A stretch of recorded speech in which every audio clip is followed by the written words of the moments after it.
I know, Jay, I told you, I know Seth a little bit. Oh, absolutely. We used to talk regularly. And this dude has Prince stories, which I don't know. He's singing along to Prince, as you can see at youtube.com/Sactown Sports with hand gestures, the whole thing. A little dance. Seth Everett a routine of the Hall of Justice and Sports with Friends podcast joins us now. Seth, long time no talk, my man. How you doing? Yeah, congrats on this new home for you. Thank you. I was just looking at my guest list. You were never on Sports with Friends?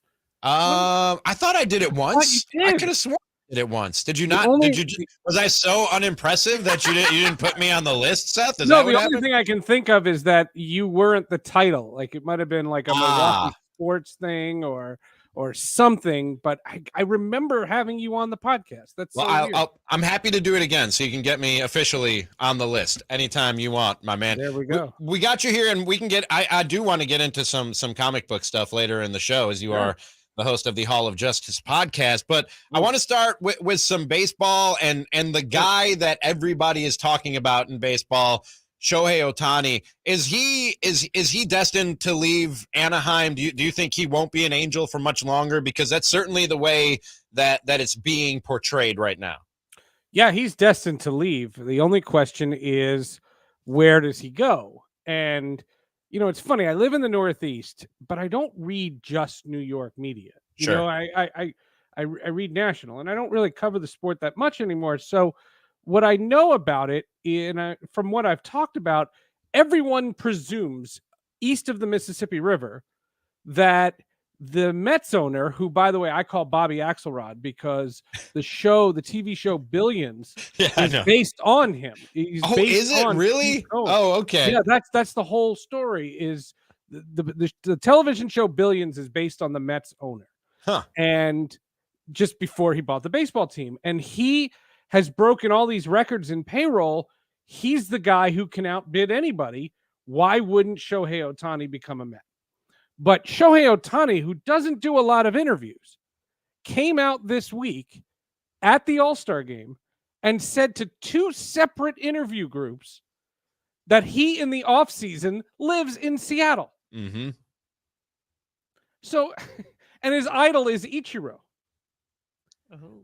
I'm just going to say this. You know, I'm not betting on this because it's not my money, and I don't want to put my money on other people's money.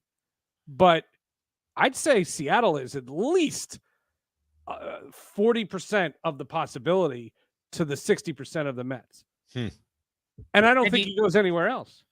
Oh, so you think that's it? Giants don't have a chance. Kristina, the Giants don't have a chance. Kristina, right? the Giants fan, wants to know if the Giants have a chance. You know, the cool thing for the Giants was they signed Aaron Judge for about 12 hours. And that's probably what would happen again, right? That's probably what would happen again. Right. John Heyman will tweet, you know, Shohei's coming to the Giants. And everybody will say, by the morning, it'll be over. And exactly. Elon will cancel Twitter right as that tweet's going. That is a possibility. The other team nearby here, Seth, is the Oakland A's. And yikes. It doesn't seem like they're going to be the Oakland A's for much longer. Seth, you know the sport. You've been around it for a long time. That is a great baseball town, man. And what is being done to them by John Fisher and Major League Baseball, I don't know if you agree, seems to me to just be atrocious and a scam and a grift is what's going on here. And they're doing A's fans wrong and blaming them for it along the way. I remember talking to you in Milwaukee. Mm-hmm. We talked about the Oakland A's situation, and it was around the time that Rob Manfred was named commissioner. Now, I worked for Major League Baseball. When I worked for MLB, Bud was my boss, right? But Bud was the boss. I always thought Bud did bad interviews, so he always looked like he didn't know what he was doing, but I thought he was a great commissioner. And I'm on record as saying I never thought Manfred would have gotten the job. I would have been a lot nicer to him. And now he's mad at me because of Sports with Friends. I did a couple of podcasts that weren't very favorable to him, but he subscribes. And from what I understand, he left a rating on iTunes, which is cool. Wow.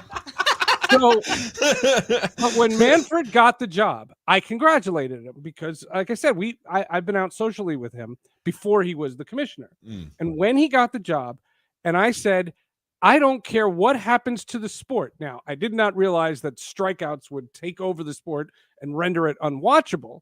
But at the time, I said the only thing you have to fix, Oakland first, because they had no lease, and Tampa second. Now, the difference is Tampa at the time had about 11 years left on their lease, which is now up, just to show you the timeline and how this is gone. This is the biggest eyesore for baseball. And in the early 2000s, I just had Mark Mulder on Sports with Friends. We talked about how charming the low-budget A's were with Barry Zito and Mark Mulder and Tim Hudson. And Mark Mulder was wonderful on the podcast. What we realize now is it's not charming anymore. So regardless of whether the team has success or not, it is an eyesore for a sport that cannot afford many eyesores. It has too many right now, and its audience, its target audience, is aging out. Yeah. So if you're going to do this to an entire fan base that actually gives a darn whether or not you live or die, be nicer to them. I think that puts it very, very simple. I saw today too, the pitch count. What do you think about the count between the pitch and then as we head into playoffs? Well, I know a lot of teams. Because pitch count, everybody knows how many pitches these guys are going to throw. No, the clock. I'm sorry, the pitch clock. Yeah, I know. But the pitch count, the problem is these hitters that can't make any contact, they go, well, if I can get 8 pitches in a pitch count, I've just taken 8 bullets away from his holster. Yeah, it's awful. It's awful, and it's so boring to watch. The pitch clock has sped the whole process up. What I did in 2022, I will say, in 2022, before these new rules, I did not watch one inning of a regular season game. And I covered the sport for 25 years. Yeah. I could not watch one inning of that molasses. But then what happened this year, all the new rules have done is, yes, they've sped the game up and they've introduced more defense. Those are all positives, but the flailing still exists. And what it means is, when I just watched I watched 2 documentaries. I watched the Yogi Berra documentary and a Reggie Jackson documentary. They were both on Amazon. And what I noticed is when guys get 2 strikes, the way I learned baseball is that you did everything to not strike out. Mm-hmm. I learned that in the 70s, there was one team that if you struck out, you were not allowed to utilize the services of the bat boy. You had to carry your own bat back to the dugout in shame for striking out. If you struck out, you were not allowed to use the bat boy. Now, going back to what you said about pitch counts, now if you have a 9-pitch at bat, even if the 9th pitch is a swinging strike 3, you'll get high fives. That is considered a productive strikeout. And when I've heard scouts tell me, because I'm friends with a lot of scouts, they have said there is something in their notes called productive strikeouts. I said, your sport is doomed. That's true. So you're not a fan of are there any of the rules changes that you like this year, Seth? Well, I wanted the shift band about 15 years ago. Okay. You got your wish. That one I like. Uh-huh. Yeah, I like the faster. What I think is hilarious is that the players union is already posturing. Tony Clark did a couple of media things, and he's already saying he wants the pitch clock to be extended in the postseason. Wait a minute. You got everybody ready for a certain time, and now you're going to stretch it out and make the game slower? Hey, are you out of your mind? And what they're embarrassed, this is what they're afraid of.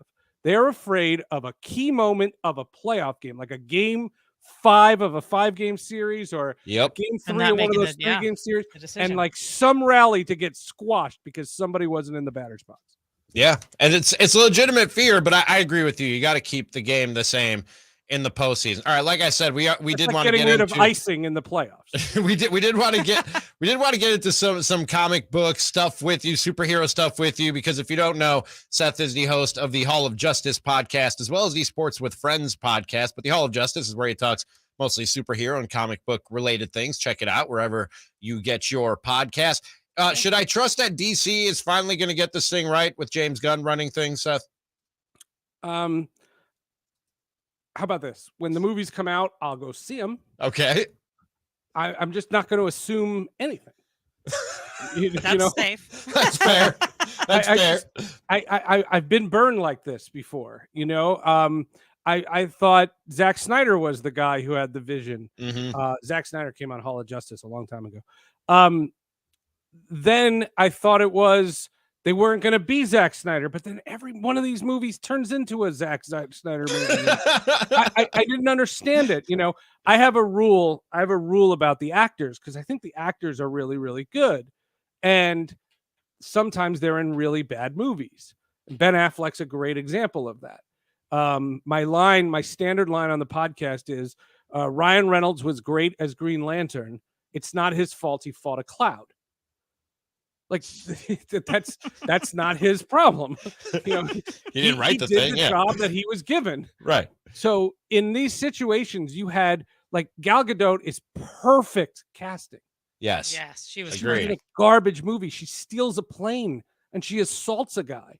Like it's an awful movie. Like some of these movies are so bad, and like you have these stars. So like, okay, so now we're seeing new people cast. I love the marvelous Mrs. Maisel. I think she'll be great as Lois Lane. But why won't that movie suck? How many movies has James Gunn made? Yes, the Guardians of the Galaxy movies are great. Loved them. The Peacemaker show was wonderful. The Suicide Squad wasn't good. They turned one of the Starro villain into the Michelin, the giant tire guy. Like, what was that?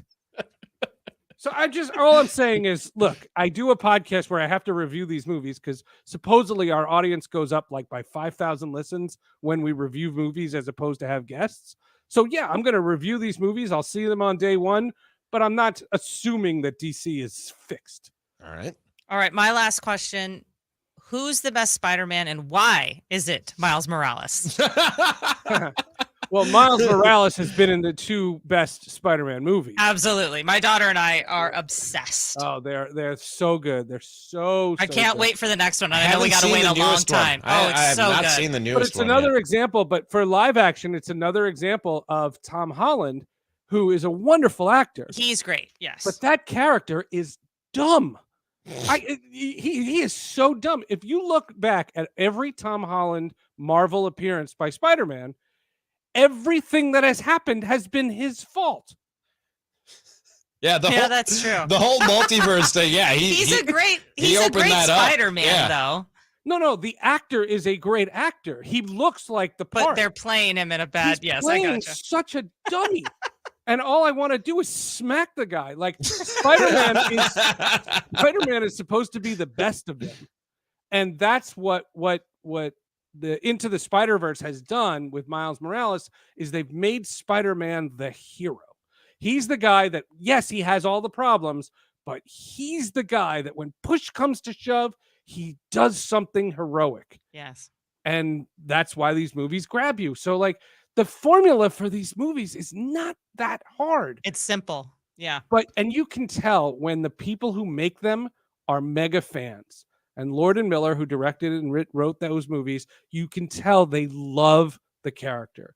You can tell Jon Favreau loves Star Wars. Mm-hmm. Yeah. Like he loves it. You can see it in the property. You can see other movies where you go, wow, that guy cashed a check. That's Seth Everett. Catch him on the Hall of Justice and Sports with Friends podcast, wherever you get podcasts, and check him out on Twitter at Seth_Everett. Really good to catch up, Seth. Let's talk again soon, my man. Anytime, guys. I have to have you both now on the podcast. Appreciate you. I'll be there anytime. Dude, I'm not on this podcast. What's up with that, man?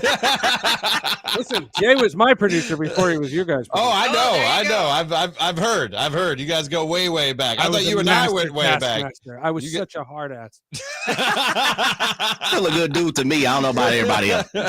Thanks a lot, Seth. Let's talk again soon. Like I said, man. See ya. Eddie joins us on the Folsom Lake Honda hotline. Folsom Lake Honda, your one-stop Honda shop. Got to get to a break, and then we'll hear from Pro Football Hall of Famer Warren Moon.